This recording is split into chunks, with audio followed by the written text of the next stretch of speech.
कळे ते कळे, न दिसे ते दिसे, जव कृपा प्रकाशे श्री गुरुची. अवघ्या 21 वर्षांच्या आयुष्यात संपूर्ण विश्वाला माणुसकी आणि भक्तीचा मार्ग दाखवणारे महाराष्ट्राचे लाडके संत म्हणजे माऊली ज्ञानेश्वर महाराज. माऊलींनी फक्त ग्रंथ लिहिले नाहीत, तर माणसाला माणसासारखं कसं जगावं हे शिकवलं.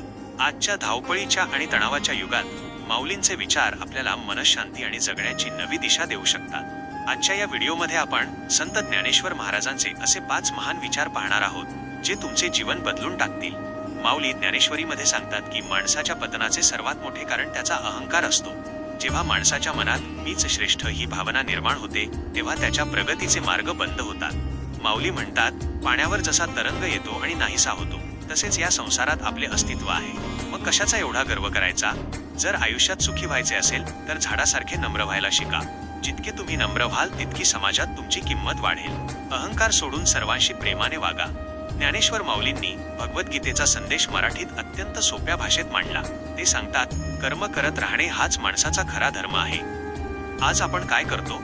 काम सुरू करण्याआधीच आपल्याला त्याच्या फळाची काळजी असते. यामुळे मनात भीती आणि चिंता निर्माण होते. माऊलींच्या मते तुम्ही तुमचे काम इतक्या प्रामाणिकपणे आणि आनंदाने करा की यश स्वतः चालत तुमच्याकडे आले पाहिजे. फळाचा विचार करून वेळ वाया घालवण्यापेक्षा आजच्या कामात आपले 100% देणे हाच यशाचा खरा मंत्र आहे. माऊलींनी नेहमीच शब्दांच्या शक्तीवर भर दिला आहे. ते म्हणतात, तुमचे शब्द असे असावेत जे कोणाचे मन दुखावणार नाहीत, उलट दुसऱ्याच्या मनाला फुंकर घालतील. शब्दांशिवाय बोलणे जेणे अंतःकरण वेधे. म्हणजेच तुमच्या बोलण्यात इतका गोडवा आणि सत्यता असावी की समोरच्या व्यक्तीचे हृदय परिवर्तन झाले पाहिजे. कोणाबद्दलही मनात राग किंवा द्वेष धरू नका. आपली वाणी नेहमी पवित्र आणि गोड ठेवा, कारण आपण जे बोलतो तेच फिरून आपल्याकडे परत येते. मित्रांनो, संत ज्ञानेश्वर महाराजांच्या विचार